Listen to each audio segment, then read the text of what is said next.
Bad Boys for Life is a pretty good episode of The Simpsons with a few really great moments, and that's such a relief because the previous episode wasn't very good at all. This is the 5th episode of the 37th season of The Simpsons. It's directed by Eric Koenig, written by Al Jean, and as always there will be spoilers from now as I go through the episode chronologically and share some thoughts along the way.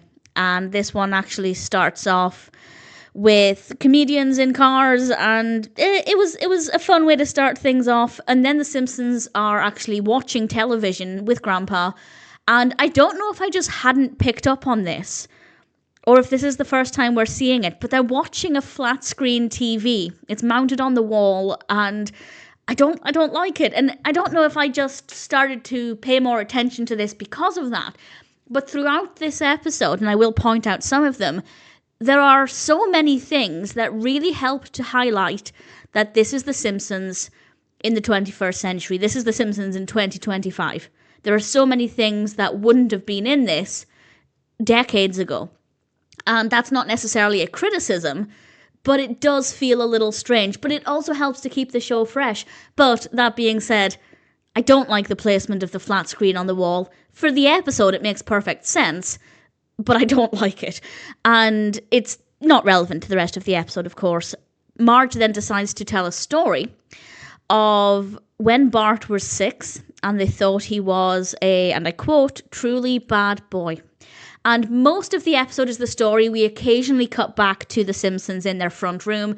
And I think that was very well handled. It wasn't so frequent that it felt jarring, but it was frequent enough to remind us that this is a story within a story. So I think they handled that really well. And we get some lovely scenes at the beginning of the story with Homer reading to Lisa, and then Bart has a frog and causes chaos. And then it gets a bit uncomfortable as Homer tries to force Bart to use his right hand to write. Bart wants to write with his left hand, and Homer is really not being very pleasant about this. And then Bart's at the park. We get teeny tiny Milhouse, which is adorable. Nelson has his first ha-ha. Younger Nelson doesn't look that much younger, which I thought was an interesting decision. Little Milhouse, absolutely adorable. And Nelson, we see, becomes a bully.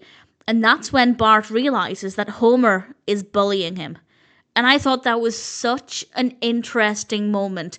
And I didn't know where they were going with this episode once we established that it was about Bart potentially being a truly bad boy. But to highlight so early on that Bart's behaviour is a product of his environment, of his upbringing, I think is such an important thing. And it's not the avenue insofar as he's copying his family's behaviours. Obviously, we do see a lot of anger in Homer, so that's certainly going to be displaying some negative behaviours that Bart might pick up on. But it's the fact that he's responding to this because Homer is a bully and Bart wants to get back at his bully. And we get to see Bart's first prank, which I have to say was elaborate. It was good fun. It wasn't anything too serious in the moment.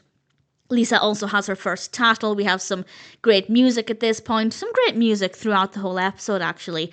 And having seen this prank, not realising, of course, that it's in response to Homer being a bully, Marge worries that Bart is, and I quote, a bad seed. And as I said, I love that we're seeing this behaviour as a response to the way Homer has been behaving. I love that they've addressed that so early on. And it's such an important message. And then we get a montage of some of Bart's pranks, and then Homer uses a smartphone to dial 911, which again, especially since this is an episode set in the past, obviously it's only, 4 years in the past in theory, but it's still just so jarring. And again, it's not a criticism.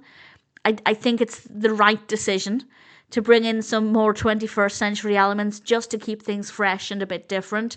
But at the same time, I could definitely live without them. Marge then takes Bart to see a doctor, and the doctor basically says we need to send Bart away.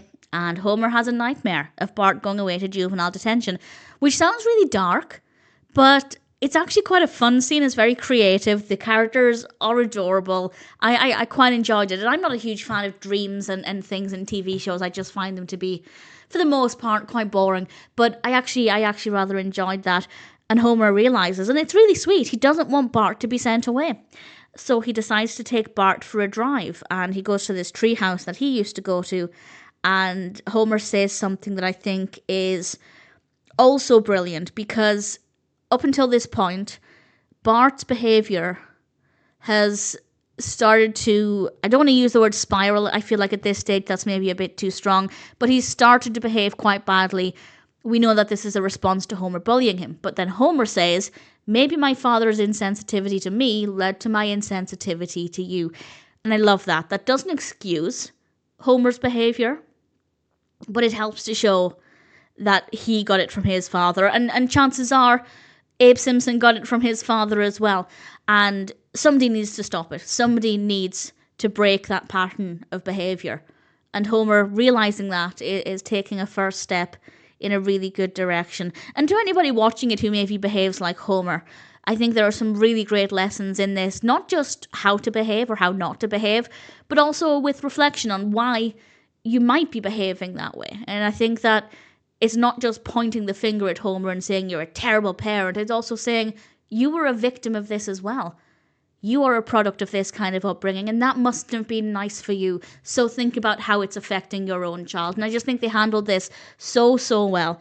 And then a court order means that Bart is about to be taken away, but Homer says some great things. Marge turns up wearing a blue dress, which was really great. And Bart gets to stay. And he kisses Homer.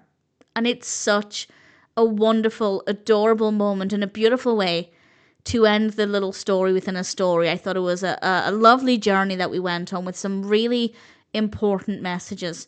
And then we end back in present day, if you like, with Ned trying to deliver cookies, which I thought was just a fun way to bring in another character at the end of the episode. So this one's really great. I think they tackled a really important topic. In my opinion, I think they did a great job of addressing really important messages while still making it engaging and entertaining. It is a heavy topic. It is quite a heavy subject. If you are the Bart or the Homer, I think there will be some really strong takeaways here. And ultimately, it's a decent episode. As I said, the previous episode was not great, by which I mean it was pretty boring and ultimately with some, in my opinion, really terrible messages. So it's really great to see that with Bad Boys for Life, they've turned that around. They've delivered some brilliant messages. The animation is great, of course, even with the flat screen television and the smartphone and the electric blanket as well. That's I know that's not quite high technology, but even with those, it's still a lot of fun to watch. It is a little jarring to see those, but again, I don't blame them for bringing those elements in. I think it's quite a good decision, but as I said, I could live without it. But nevertheless, Bad Boys for Life is a solid episode, very well handled, and I think one I'd be quite happy to watch again at some point.